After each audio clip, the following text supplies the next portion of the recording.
And for our next presenter, she is a graduate of Cebu Normal University with degrees in Bachelor of Science in Education, major in English, Master of Arts in Education, major in Educational Management, and Doctor of Arts in Literature and Communication with a citation of Best Dissertation Award. Her second master's degree is in English Language Literature Teaching from the Cebu Technological University. Her teaching experiences include being pioneer English senior high school teacher and a public high school teacher with the Department of Education, a college professor at the Southwestern University, University of Southern Philippines Foundation, Lyceum of Cebu, and the University of San Jose Recoletos. She was an ESL instructor at CPILS, Cebu Study Tutorial Language Incorporated, and Bright Academy Online Center. She was an editor and translator of Katitikang Sinugbuanong Binisaya of HYDN Publishing. She is the current Director of External Affairs and Partnerships and the English Korean language professor at the Department of Languages and Literature of the Cebu Normal University.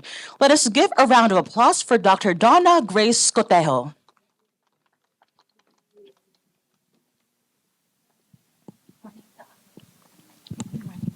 Thank you so much.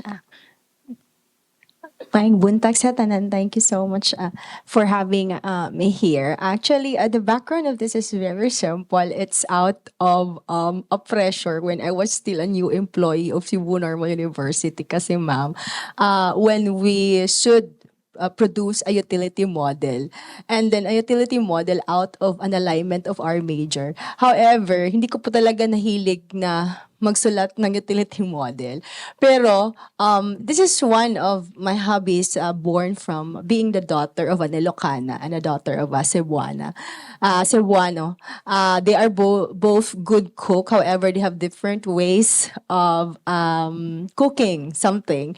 So as their daughter, to have a separate identity of cooking in a way. So thus born concoction of different food.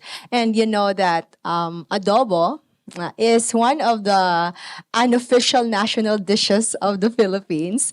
And so we have a lot of versions of adobo or concoction of adobo. So this is my own recipe of adobo, which has been luckily made into a registered utility model last pandemic. So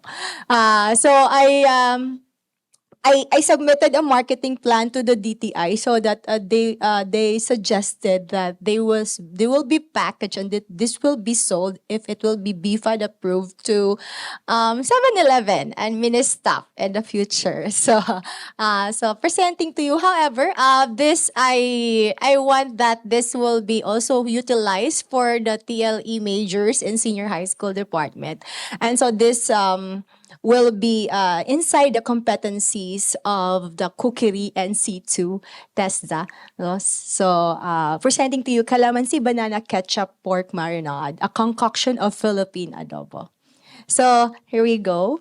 This lesson for this module actually is taken from the NC2 cookery, and these are just basic ingredients of adobo. But the competencies that will be highlighted for this module to teach the senior high school students of cookery NC2 will be about how to prepare the meat cuts, yes dear, according to the given recipe, and how to prepare, next slide there, prepare and use suitable material, suitable marinades for a variety of meat cut, and identify appropriate cooking method, and apply different techniques and preparation and cooking meat cut dishes. So, ano po to, aside from teaching them how to cook adobo, where they can also make their own concoction, I also introduce how to make a different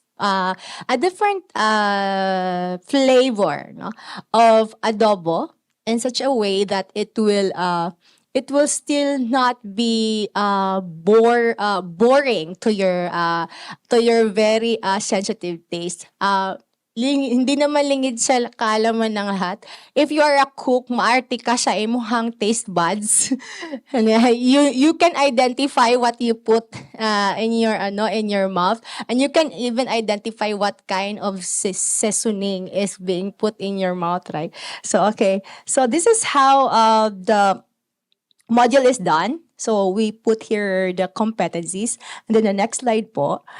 So we started with the activity by letting the students remember what popular dish is the Filipino having. And so that will give them an idea that the topic for that day is adobo. So and there like that. It's just for 3 picks, 1 word, and then if you will just have to ask them if they recognize this dish and how is it being cooked in their house.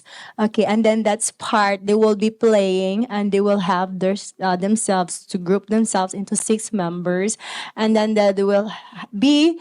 And if it's possible, if you don't like the picture, you can really bring an adobo and you let them try the adobo, and then let them identify what are the ingredients of that particular dish. So you can just move on to the next slide where when they list their ingredients, they will identify what's the role of each ingredient in the analysis part and how does it contribute to the overall taste and the aroma of the pork marinade. And then what pork cut do you think it will suit usually in a Philippine pork adobo? So for culinary experts, they matter. Pork cuts matter. However, for those who don't have formal training in cookery, cuts don't matter. So, naiuban na magluto, magtadtad lang bisang unsa na shape. Pero ang mga maaarte, dapat usalan jud ka shape ang mga OC ba? Kailangan same ang size, same ang length, no? So, sa cookery, kung gusto ka mo pasar, apil ang shape and size, ang texture, ang gihumukon sa imong gipalit nga karne or something. Kung bago ba siya, kung fresh ba o dili, right? So, next slide dear. So, in your mix and match, you're going to review the various techniques on how do you cut the pork. Like, so this will be the cooking mama, and then the team should match the different pork cuts with this designated type from the mixed photos in the casserole. So this is how you do it. In the next part, then there are some pictures they're going to match it if it's a prima, loin, belly, shoulder, ham trimming, and fat removal cut. Yan. So, and then next there. And then you directly do it this one. So, you have been introduced with the ingredients of pork adobo and the varying pork cuts. Then you can have a live cooking demonstration on how do you cook the Philippine pork adobo. Ang sekreto lang po nito, before you do, while you cook and do a live demonstration, you can introduce the history, next slide here, of Philippine adobo. Like, Philippine adobo from Spanish adobar, marinade sauce or seasoning, is a popular Filipino dish and cooking process in Filipino cuisine that involves meat, seafood, or vegetables marinated in vinegar. So, the main ingredient actually of adobo is vinegar, soy sauce, garlic, and black peppercorns, which is browned in oil and simmered in the marinade. So, pag marinade sa kanya has a particular minutes, right? Ang paglalagay ng calamansi may either it depends kung 1 kilo, 3 siya, or ang paglalagay din ng soy sauce ay may process and how ilang cups ba yan, and then yung vinegar kung gusto mo ng maasim-asim na adobo, maaslum ba, so pwede mo damihan, kung ayaw mo pwede mong bawasan. Pero are you aware that pag silver swan ang imong ibutang sa adobo kay lahi siya glami compared to camel soy sauce? Lahi sad og lami siya. Tas ang akong na utility model kay po siya kanang ketchup. Ang ketchup, banana ketchup, dili siya lahi pang nasa siya particular nga brand. Dapat Papa Banana Ketchup. Dili to siya katong lain na banana ketchup. Kay kung even if butangan nimo siya nga lain na ketchup, kay lahi pud ang iyang lasa. So that's why concoction siya. Oo, nga mo bagay sa kung panabitang parat pero naitamis gamay o nya na ay ano, that's like aslong gamay. Pero ang uban man good ng mga versions adobo, for example, sa Manila, ang ilang adobo gahi nga aslom ng uga. Yan na dahon. Pag diri sa atua, gusto ta humok, ma'am, no? Humok ang iyong gustong adobo. Dayon itom ka ng silver swan man na siya. Gahi. Gusto sa anak kanshi. Pero ang gusto sa uban sad, adobo nga na ay pinahumba nga style, butangan og Sprite. Yeah. Pero sa amo sa Mindanao sad, lahi sa ilang gusto nga, mga Ilocano nga na si mama na impluwensyahan ni papa, ganahan siya pinahumukan sa niya sa tubig, Ma'am Lynn. Tapos ina pa niya i-adobo, iprito niya ang adobo, na i-marinate niya, dadaghanon lang niya pepper. So laghan kayong concoction kay ang Pilipino maayo kay ta magbuot-buot. Contextualized and digenized karon concoction na sa atong jargon when we cook, diba? So that's the history of Filipino adobo. So however, these ingredients have health nutrients naman, and so ay nilagay naman diyan kung ano yung mga citrofortunella, microcarpa, Philippine adobo, sour sweet taste yung resulta niya, and red brown physical appearance and citric fragrance. Labi na ang lemonsito nga nagpahumot sa inyong dish. So pero dili gyapon malus iyang original feel. So you go back after you do the history, mag-explain ka while you do the cooking, and then you always remind them how do you do the process of putting the ingredients in place before lutuin. Tapos next, dear, diba? So this is the procedure to do the cutting. Ayan, so pwede ingon na hangtod ingon na pod. So naagid siya minutes 30 to 60 minutes. Kung kulang na siya, di pa kaayo siya matuhop ang mga gipang-marinate nimo, diba?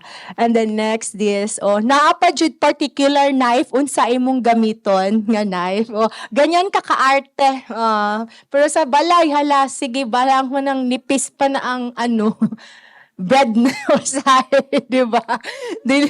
Kung sa klase, basta sa mga TLA, kinaging anana. And then number 4, checking, and then cutlets are same or consistent. Naagid siya measurement of 1/2 inch, 0.6 to 1.3 centimeter. Ayun, ganon. Next, dear, mga holding of piece, continuous slicing. So this is very dangerous somehow. So you have really to monitor and the children while they do this, especially for the first time cooks, no? Okay. Next, dear. So, muna siya. Then after the demo, okay, next, dear. So you introduce the ingredients, and then you also teach them how to do market plan in case that they will be selling it. How much do they price for this? And then next, dear, and then so these are the ingredients. You wash it, you refrigerate it, you marinate, you refrigerate, you simmer. And then there you stir, you prick until it's soft.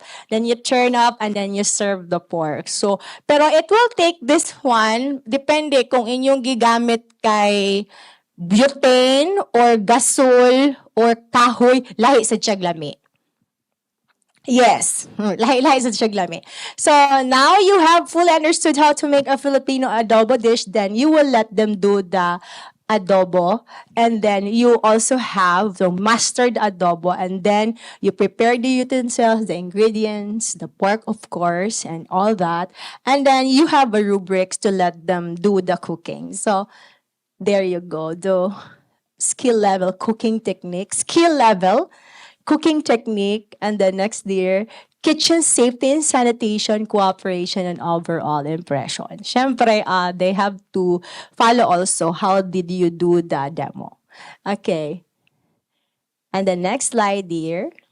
So that's it. So that's our module for NC2 Cookery for junior high school. Thank you very much for your attention.